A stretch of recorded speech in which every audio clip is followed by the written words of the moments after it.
Imagine a federation diverse in culture, language, and ethnicity, striving for unity but ultimately falling apart. This federation, christened Yugoslavia, was born in the aftermath of World War I, a beacon of hope amidst the rubble of destruction. In the beginning, the idea was simple yet ambitious. It was a country that would unite the South Slavic peoples, a federation that would blend diversity into unity. The lands of the Serbs, Croats, Slovenes, Bosniaks, Montenegrins, and Macedonians, each with their unique language, culture, and history, were to be woven together under a single flag, a single identity, Yugoslavia. This unity wasn't just an idealistic dream, it was a pragmatic necessity. The horrors of World War I had shown the South Slavic peoples the price of disunity. The formation of Yugoslavia was a response, a collective decision to stand together against the winds of future calamities. But creating a unified identity out of such diverse ethnic groups wasn't a walk in the park. It was akin to trying to fit different pieces of a puzzle together, each piece with its unique shape and color. It required tact, patience, and a delicate balance of power. It required a shared vision, a shared dream, and for a while, it seemed like this dream could become a reality. The early years of Yugoslavia were marked by efforts to create a federal structure that would accommodate the diverse ethnic groups, efforts to build a common language, a shared education system, a unified national culture. But beneath the surface, the fault lines were visible. The ethnic groups, each with their unique histories and cultures, were not ready to fully assimilate into a single Yugoslav identity. The seeds of discord were sown, and they would grow into towering trees of conflict in the years to come.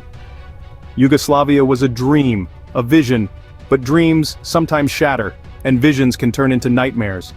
As we delve deeper into the story of Yugoslavia, we'll uncover how this dream of unity unraveled, how a vision turned into a nightmare, and what lessons we can learn from its downfall.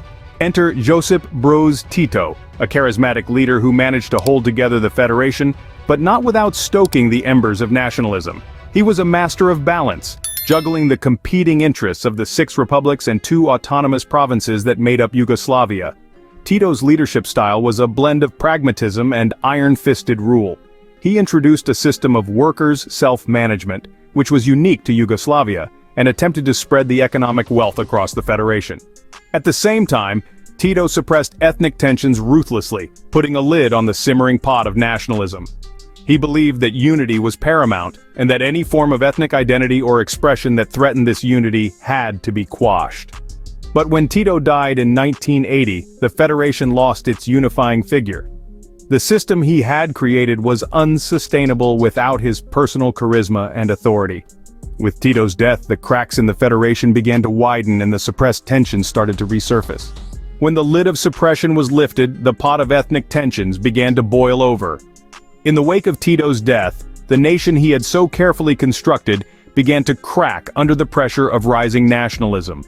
This was particularly true in the republics of Serbia and Croatia, where long-suppressed sentiments began to surface with a new and dangerous intensity.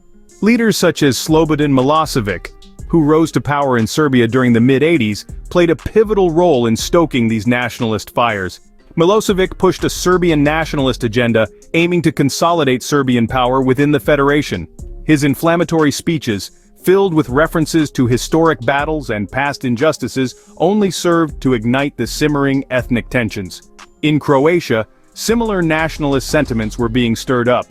The republic's first multi-party elections in almost 50 years saw the victory of the Croatian Democratic Union, a party advocating for Croatian sovereignty. This marked a clear shift away from the Yugoslav identity, and a step towards the fragmentation of the federation.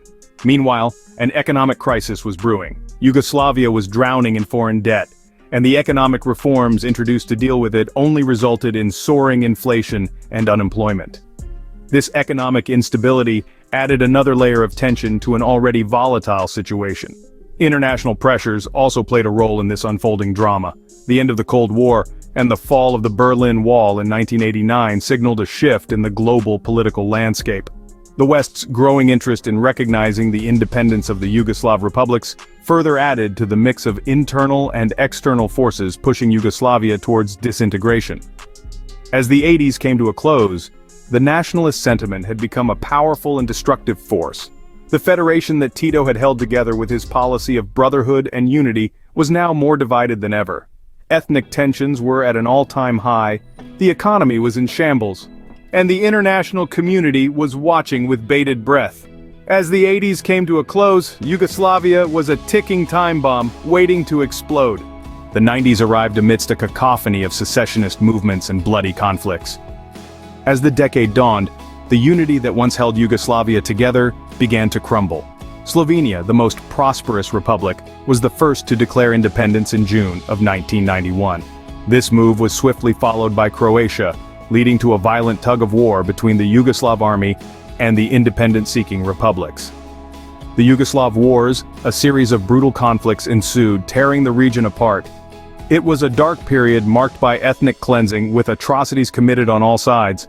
The war in Bosnia and Herzegovina was particularly devastating, resulting in the loss of over 100,000 lives and leaving millions displaced. In the midst of this turmoil, the international community intervened with a series of peace accords, but the damage was done. The once united Yugoslavia was broken, its republics now independent nations. By the time the last Yugoslav soldier left Macedonia in 1992, the dissolution was complete.